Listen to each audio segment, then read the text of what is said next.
बहुत लोगों ने कहा अब मेरे साथ यही कि भगवान की कथा होती है तो भक्त रह जाते, भक्त की कथा होती है तो भगवान रह जाते हैं। लेकिन भगवान की कथा भक्त सुनना चाहते हैं और भक्त की कथा भगवान सुनना चाहते हैं।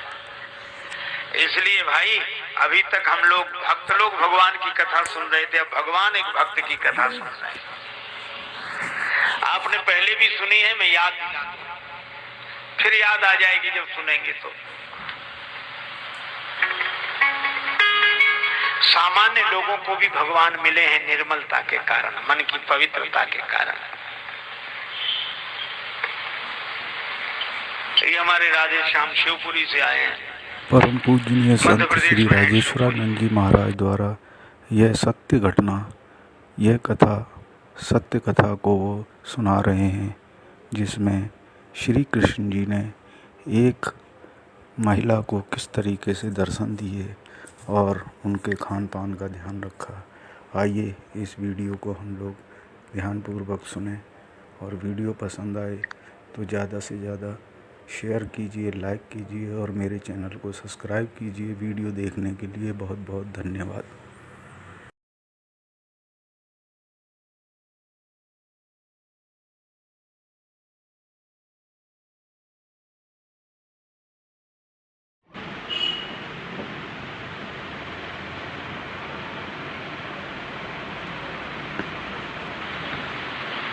और उत्तर प्रदेश में है झांसी, है ना।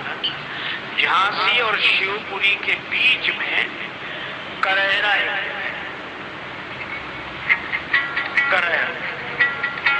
और उस गांव से गली से अंदर निकलो तो रास्ते में बिहारी जी का मंदिर है।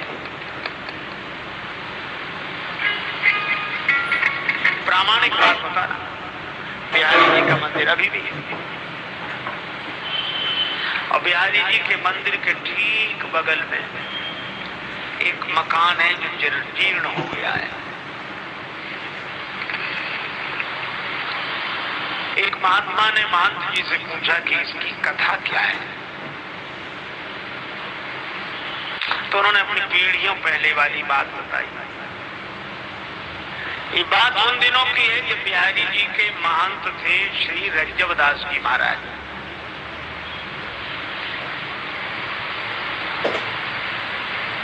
और जो ये मकान टूटा फूटा पड़ा है, यहाँ एक दुकान होती थी, यहाँ रहती थी एक गहोई वैश्य जाति की महिला। अकेली थी, परिवार में कोई नहीं बचा था, लेकिन वो पुरानी आदत, पकौड़ियां बनावे, तले बीचे।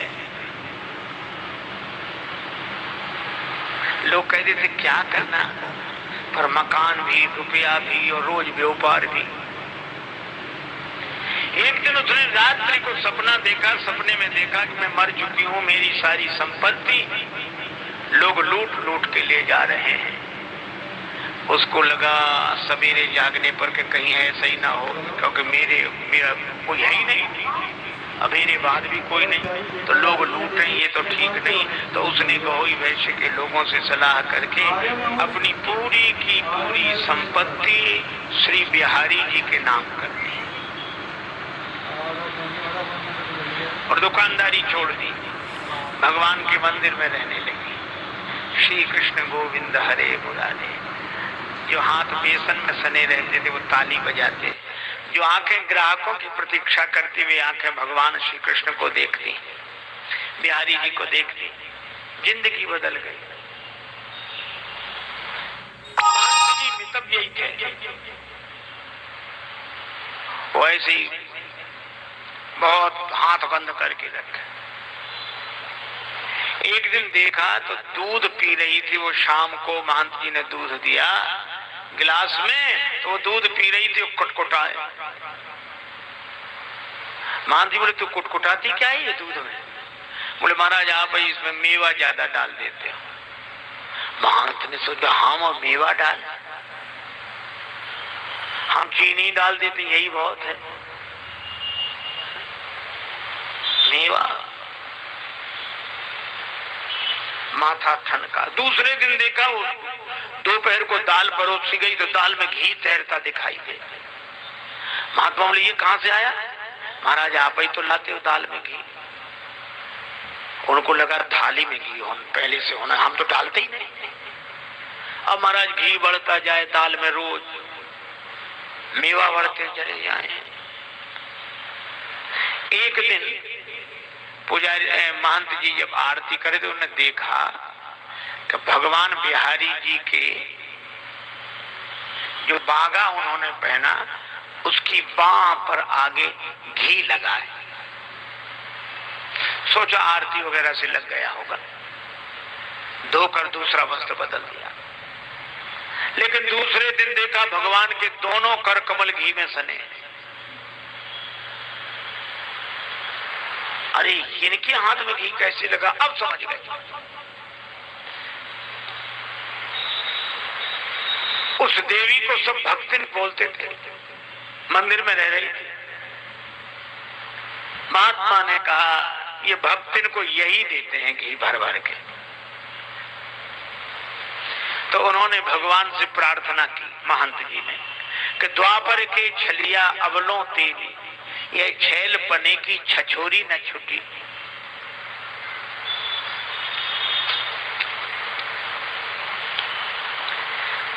काहू को काम बने बिगड़े ब्रजराज, तेरी बरजोरी न छुटी।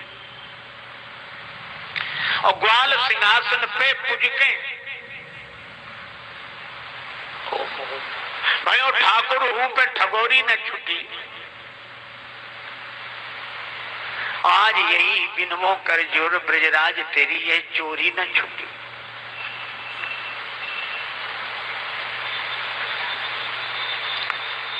तुम्हारी चोरी की आदत कहीं नहीं। अरे मैं इसलिए थोड़ा ही करता हूं कि किसी को न दूं, लेकिन चीज रहेगी तो मौके पर काम आएगी, महात्मा आएंगे, जमात आएगी, खिलाएंगे पिलाएंगे। अब रोज खर्च कर लो तो इसलिए मैं कर, इसलिए आप ऐसा न करो।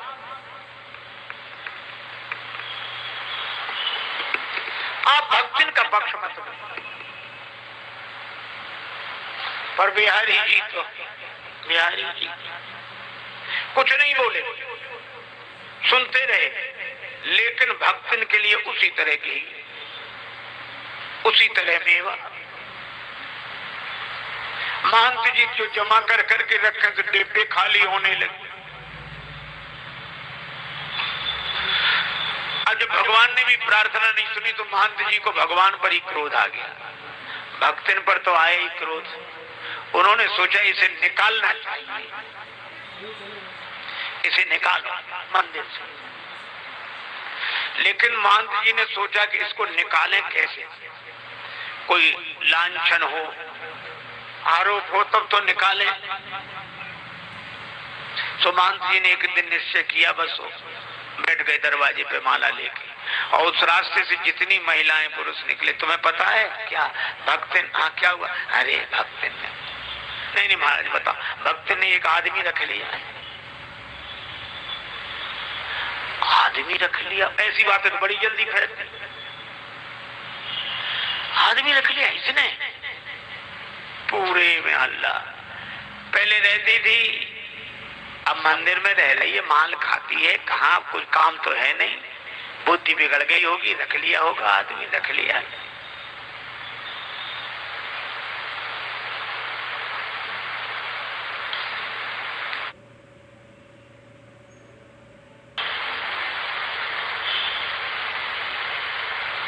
पूरे गांव में चर्चा हो गई। अब भक्त जहां से निकले तो औरतें देख के मुस्कुराएं और थूके। क्या हमसे क्या पूछते? पूछो तुमने आदमी रख लिया है कोई, और उससे तुम्हारे नाजायज संबंध है?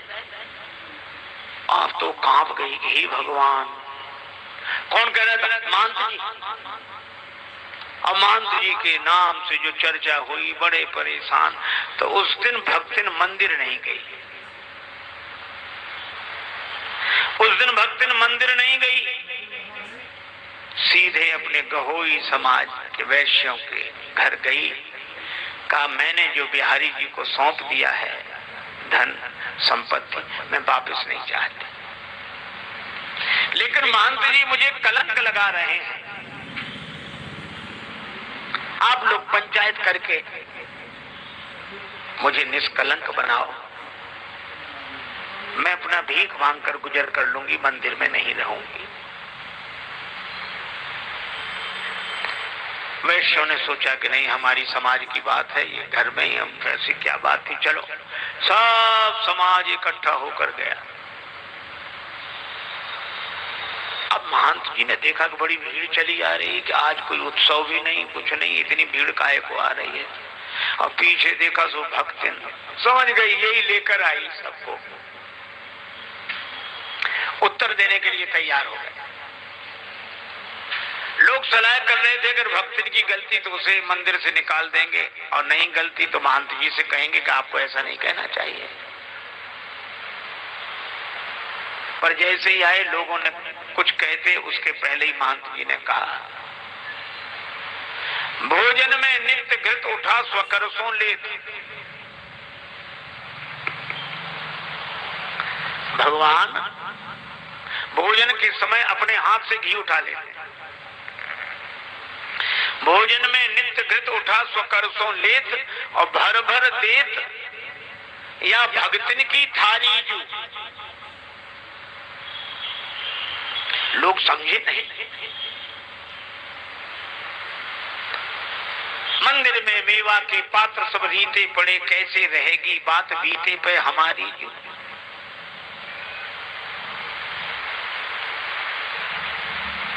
भोजन में घी उठा उठा के इसकी थाली में परस देते हैं। मेवा के सब पात्र रीते पड़े हैं। तो ये कहो कि चोरी करती है, पर आपने दूसरा कलंक लगाया। महंत जी बोले ये चोर नहीं है। फिर जो दूसरा कलंक लगाया सो चोरी नहीं करती है, सच्ची ईमानदार। और या के भक्ति भाव पे हम हूं बलिहारी जू। फिर आपने जो कलंक लगाया कि उसने कोई आदमी रख लिया, कोई पति रख लिया, अवैध संबंध है, सो महंत जी बोले कैसे प्रतीत अब विनीत जू करावे, हम पति हैं बनाए या भक्तिन ने बिहारी जू।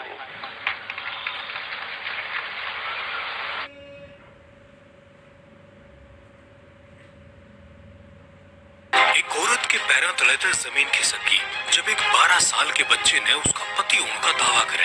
आखिर ये बच्चा इतनी कम उम्र में क्यों कर बन गया बाप। हरियाणा की यह सच्ची घटना उड़ा देगी थारे होश। आखिर मौत के मुंह मत कोई क्यों कर लौट के आ सके। क्यों किसी के कुआर तोड़ा है? नो किसी कुआर ने खड़का कर दे, समझा? हाँ जी, कौन जी? कुछ ना, वो बालक ने कुआर खुड़का दिए। कोई बात ना जी, क्या हो गया? जब के ज्ञान से बालका की माँ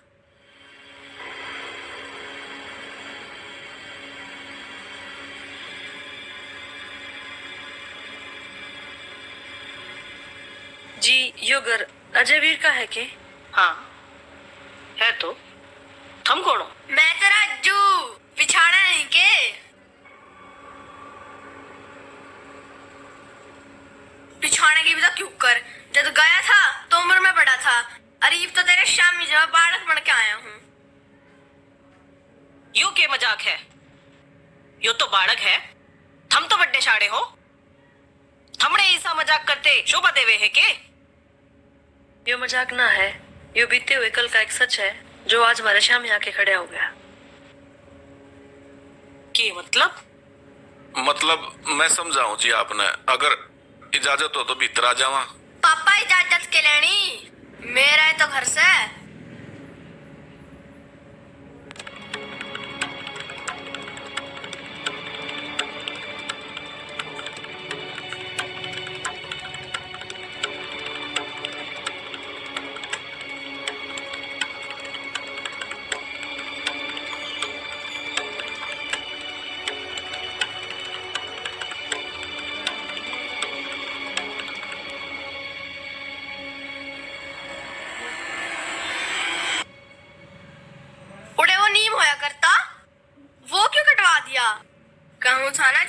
झूला खा लेंगे। ए बहू देखिए बारने कौन सा है?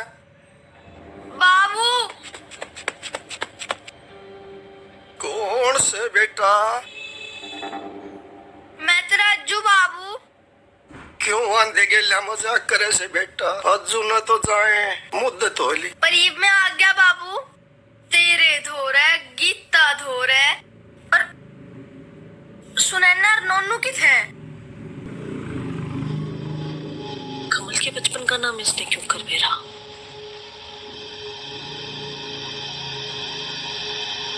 मैं बताऊं।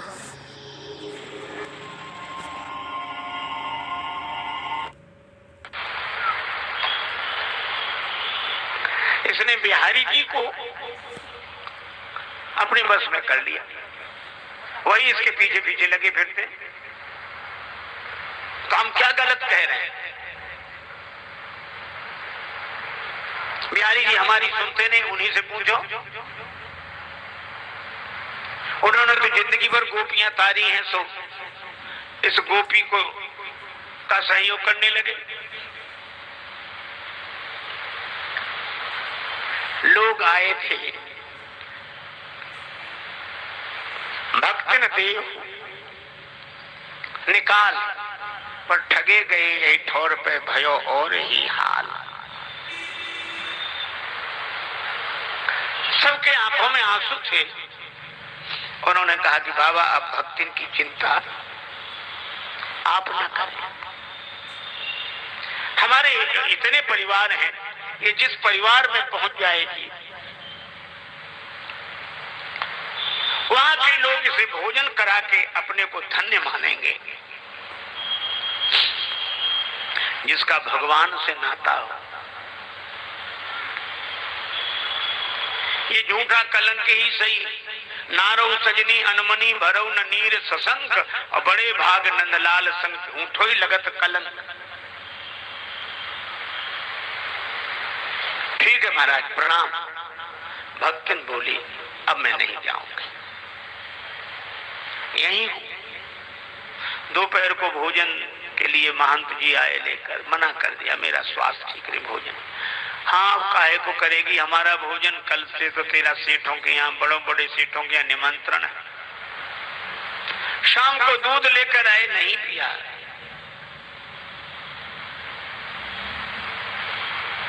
महंत जी अपने कमरे में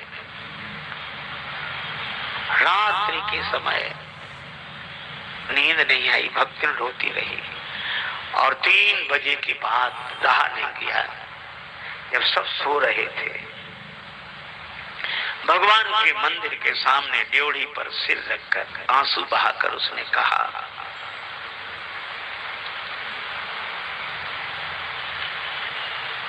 नाथ को नाम कियो बदनाम,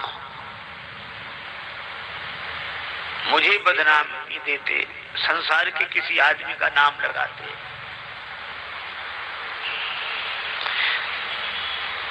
नाथ को नाम कियो बदनाम, विरागिन सोन विवाद बढ़ा। और आपके हाथ से पाए प्रसाद, कहा अब और के हाथ से पाऊं। आपके हाथ से प्रसाद मिला, अब क्या किसी के हाथ से पाना।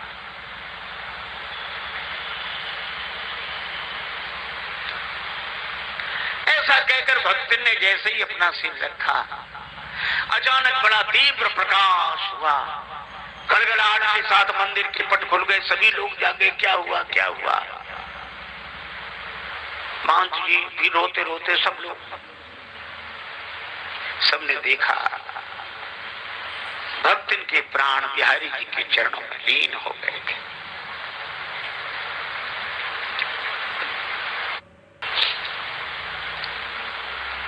सब चारों तरफ हल्ला मचा, करेरा नगर के लोग आए, सब उसको लेकर गए। वहां एक नदी है करेरा, महुअर या कोई महुअर नदी, उस नदी के किनारे उसका दाह संस्कार हुआ, वहीं उसकी समाधि बनी। महंत श्री रज्जवदास जी जब तक उस मंदिर में रहे, नियम था भगवान की आरती करने के बाद छत पर चले जाते। और छत पर उस समाधि दिखाई देती, छत पर से उस समाधि की आरती उतारते थे। आज भी वो करेरा गांव है, आज भी बिहारी जी का मंदिर है, बगल में वो खंडहर है। लेकिन भगवान की लीला ऐसे ही भक्तों के साथ होती है। निर्मल मन जन सो मोहि पावा। वह और कुछ नहीं बनी, साधु नहीं बनी, स्वामी जी नहीं बनी, महात्मा नहीं बनी, वह तो राम जी की बनी, बिहारी जी की बनी। देह के माला तिलक, देह के माला तिलक, और छाप नहीं किसी काम के, प्रेम भक्ति के बिना नहीं, बिना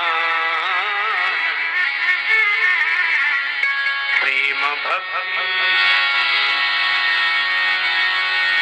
प्रेम भक्ति के बिना नहीं नाथ के मन पाएगा कोई परम